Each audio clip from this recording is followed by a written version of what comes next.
top story this morning, Thursday night thriller, Bucks and Bears, 4th and 6. Tampa down 1, driving under a minute left. Brady misses his receiver, but hang on, we got gets ready for 4th down. Wait a minute. Did Tom Brady lose track of the downs?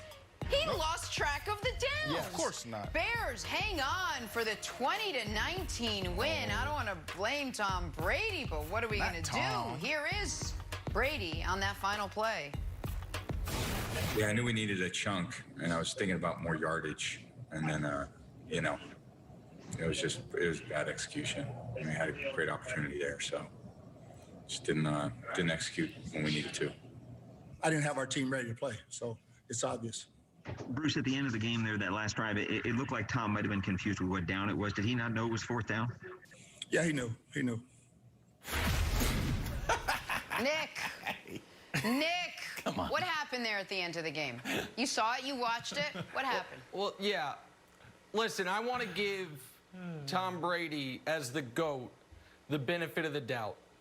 I think it's possible that Tom Brady was signaling to the ref how many rings and finals MVPs LeBron James is about to have. I think it's possible Tom Brady was reminding the ref that's how many games I was suspended for deflating the footballs. I think that's in play, and someone should ask him about that. But Occam's razor would tell me Tom Brady was saying to the ref, where's everybody going? Well, we've still got 4th down. And then after the game, lied about it, and in between for getting the down and lying about it after the game, he stormed off the field like a bit of a petulant child, leaving Nick Foles hanging, awaiting a handshake, the handshake Nick Foles has been waiting for since Brady stormed off the last time they played in the Super Bowl with the confetti falling. So, like, all those things happened, and this is where the Brady fans are going to get, if they weren't already incensed, even more upset with me. I believe Willie Mays is the greatest baseball player of all time. Yet, when he is discussed, we don't only talk about the MVPs and the 660 home runs and the dozen gold gloves. People say Willie Mays stumbling around in the outfield for the New York Mets in '73.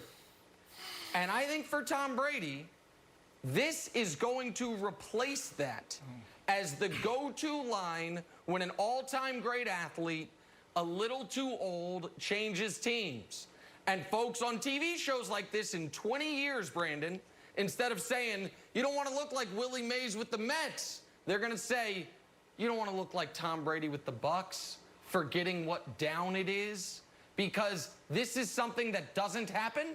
We would crush a rookie quarterback for making this mistake, and it is shocking to see any quarterback, much less the GOAT quarterback, make that mistake, Brandon.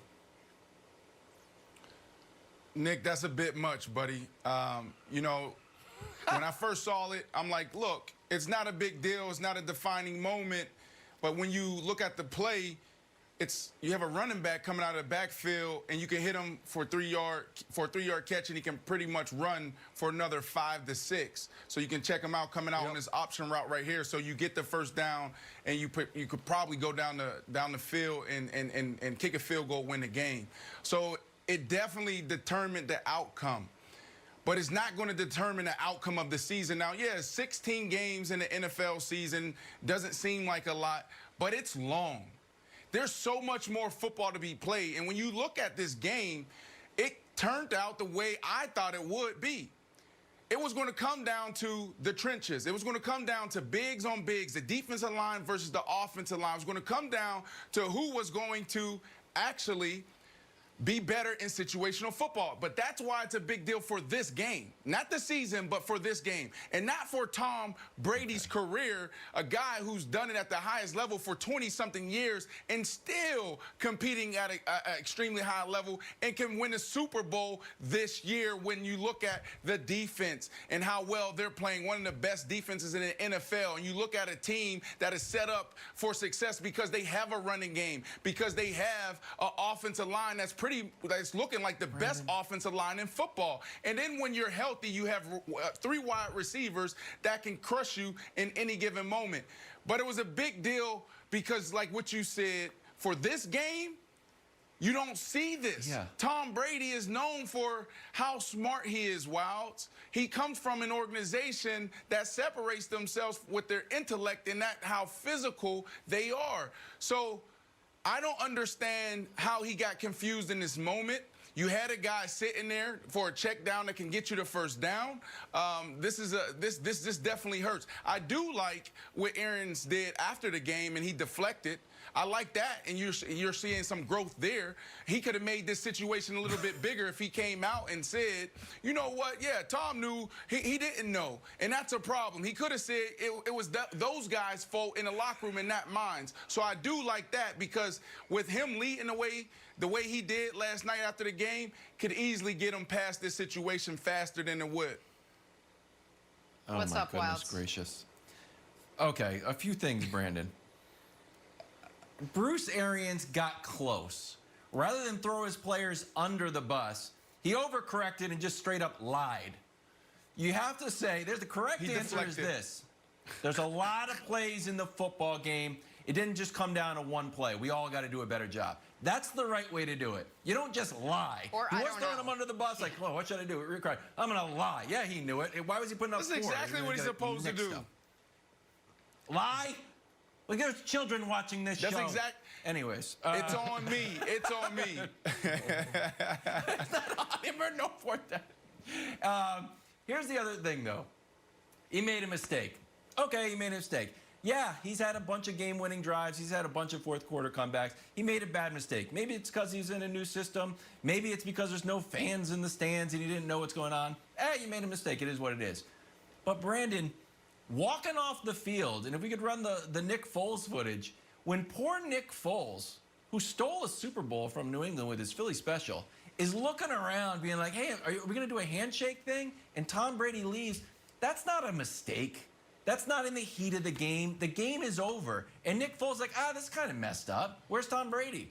He's not looking for anybody else. He's not like, where's Gronk? He's looking for the handshake from Tom Brady. And Nick, I would argue, and I don't want to bring it to LeBron too much, it's make you go crazy, but Tom Brady kind of has an extra burden of being the face of football and being one of the greatest players of all time, where you can't do this stuff. You can't. And we saw it last year when he went over to Lamar. It's like, you're doing a great job. And Lamar got so happy. Like, you're the best. You can't do this type of stuff. So I give him a pass on the mistake. Well, but this is a purposeful action that I think is a really bad look for him. Hold on. Can I say something that to me is patently obvious? And Brandon, you can tell me I'm crazy. Both of these things can be true. Tom Brady is the greatest quarterback ever, and I don't think anybody is ever going to approach his level of winning. 6 Super Bowls, 9 appearances, I think 14 conference championship games. It'll never be outdone, including my Chiefs and Mahomes. That is true. And? This is what also is true. Tom Brady, when things aren't going well, acts in a manner that we constantly crush athletes for. He yells at coaches. He dog cusses teammates. He pouts when he loses, and he rarely loses. Like, that is true. And I know it's become almost cliche to do the side-by-side video of Cam on the sideline, Brady on the sideline, marked up with how the media reacts to it. But it could be Brady versus almost any other player. Brandon, I know you're not the GOAT and you don't have 6 rings, but when you were playing and you yelled at guys on the sideline, you got annihilated for it. Can you imagine if in one of the games where you yelled at a guy on the sideline, you then you spiked the ball thinking you got a first down, but you didn't and got a 15-yard penalty for it, or screwed up the end of the game when your team had a chance to win? You would be crushed mercilessly. And that's He's just getting Brady was killing his teammates. Brady's getting crushed. Right, but He's talking about the antics. He's talking about the antics and walking off the field and all of that stuff. It's definitely a double standard, and it's something that guys talk about around the league. But I actually like this. This is needed. You got to think, this is a billion-dollar business, multi-million-dollar athletes. Guys could be cut any moment. This happens. Like, we're talking about asking guys to run full speed into each other 7 times a game. You don't think emotions run high in between the lines? It's what you do after this. And it's also how do you say it. So this, to me, is healthy. We have this, but the bad teams don't know how to get past it. So if you don't have this, your team is probably losing games. Okay. So Brandon, give me your take. I'll buy that. I 100% buy that. And a quarterback has a different role than anyone else in the team. And I think that you probably get more leeway if you have 6 Super Bowl rings. Sure. Yeah, Of course. Do you have an excuse for walking off? No, it's not just that. It's not just that. It's exactly what Nick said. You see it with even Phillip Rivers and his antics, and then you see Odell do it. You know, Nick, you mentioned me. You know, it definitely is a double standard there when certain guys do it and compared to others. Walking off the field is inexcusable. Like, you're the GOAT. You know what I mean? Like, you set the example, and I know you're kidding saying this earlier, Wiles, but yeah, kids are watching. I remember playing for the Denver Broncos 2008. We're playing against Tampa. Tampa came to Denver, and I was getting into it with Talib. And Derek Brooks came to me, and he said, Brandon, why are you cursing? He said, don't you know you're mic'd up, or I could be mic'd up and the kids could be hearing that? So for this, like, yeah, this is a bad example for not only the kids watching, but the other young guys in the NFL. This is not the standard.